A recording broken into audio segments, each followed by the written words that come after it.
So kita lihat kepada keputusan bidang usaha halaman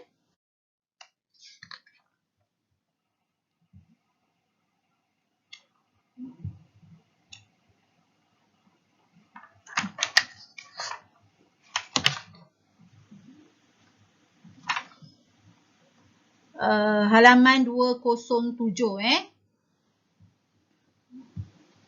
Okey, di mana faktor memilih bidang usaha berdasarkan minat dan bakat, pengalaman, modal, pulang modal, keuntungan, waktu ataupun masa.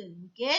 Seseorang yang menjalankan sesuatu bidang usaha semestinya perlu ada minat. Okey, halaman 207 dan 208. Okey, mesti ada minat dan bakat. Okey, contoh kita nak bercucuk tanam ataupun kita nak mengusahakan bidang usaha membuat minyak masak. Kita mesti ada minat dan mesti ada bakat. Kemudian tak perlu sahaja ada minat dan bakat, kita juga perlu ada modal. Okey. Kemudian kita mesti ada keuntungan. Okey. Pastikan bidang usaha yang kita pilih itu untung. Kemudian pastikan bidang usaha yang kita pilih itu pulang modal. Okey, berapa yang kita labur, kita dapat pulang modal yang tinggi. RM1 kita labur, kita dapat pulang modal 80 sen contohnya. So, pulangan modal itu sangat tinggi. Okey. Kemudian, faktor memilih bidang usaha berkait juga dengan waktu, masa dan matlamat. Ini murid-murid boleh baca dan juga pengalaman. Okey, pengalaman daripada kursus-kursus ataupun khidmat nasihat daripada beberapa agensi kerajaan boleh menghasilkan usahawan yang berjaya. Okey, itu adalah salah satu faktor pemilihan bidang usaha. Okey, kita terus kepada keputusan bidang usaha. Okey, keputusan bidang usaha ni kita boleh lihat daripada tadi cikgu kata pulang modal. Kita boleh lihat daripada jumlah pendapatan dan juga keuntungan kita. Okey, daripada pulang modal tersebut kita boleh meneruskan bidang usaha, mengubah suai, mengganti atau membubar. Okey, kita lihat yang pertama, apa itu meneruskan bidang usaha. Okey, meneruskan bidang usaha sekiranya bidang usaha itu memberi keuntungan dan pulang modal yang tinggi. Kalau untung tinggi, pulang modal tinggi, kita teruskan bidang usaha. Okey, belanja pun rendah. Okey, bila belanja rendah, jumlah kos atau duit yang keluar adalah sedikit, jadi kita boleh teruskan bidang usaha. Okey, soalan keputusan bidang usaha ni memang famous lah. Okey, di mana keputusan bidang usaha kita lihat daripada pulang modal, untung ataupun jumlah belanja ataupun jumlah pendapatan. Okey, terus yang kedua, mengubah suai bidang usaha. Pengurusan yang tidak cekap boleh menyebabkan kerugian. Sekiranya pihak pengurusan telah mengenal pasti penyebab kerugian, tindakan menukar pengurusan perlu dilakukan. Okey, ubah suai bidang usaha.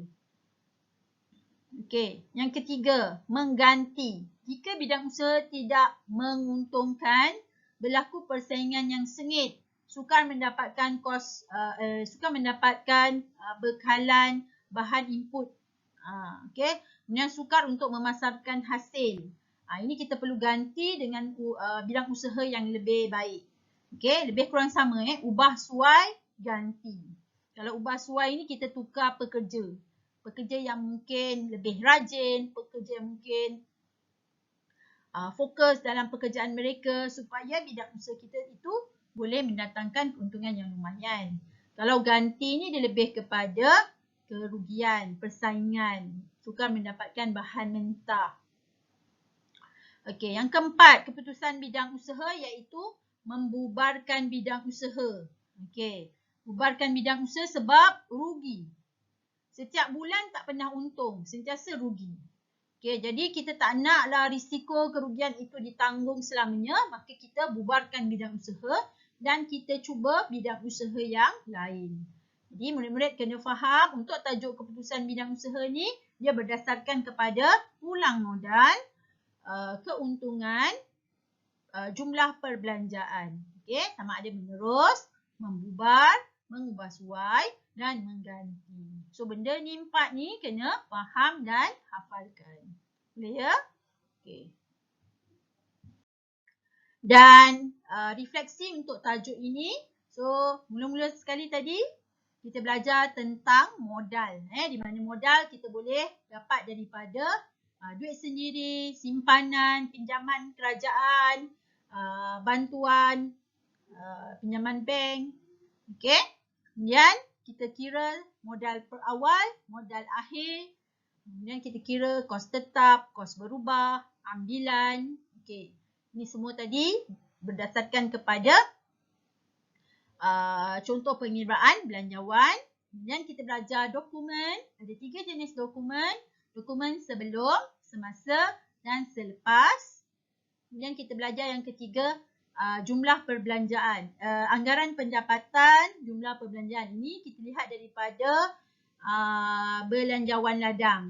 Belanjawan ladang kita kira daripada jumlah pendapatan, jumlah kos. Apa lagi yang ketiga? KLJ, jumlah perbelanjaan, keuntungan, pulang modal dan titik pulang modal. Ini belanjawan ladang. Belanjawan ladang dia ada KLJ. Okey, kemudian penyata untung rugi. Penyata untung rugi ni penyata yang menunjukkan ringkasan hasil dan perbelanjaan bidang usaha dalam satu tempoh perakaunan. Okey, di mana penyata untung rugi dia berbeza sedikit dengan belanjawan, di mana penyata untung rugi dia tiada KLJ. Dia terus sahaja jumlah pendapatan, jumlah perbelanjaan dan keuntungan. Okey.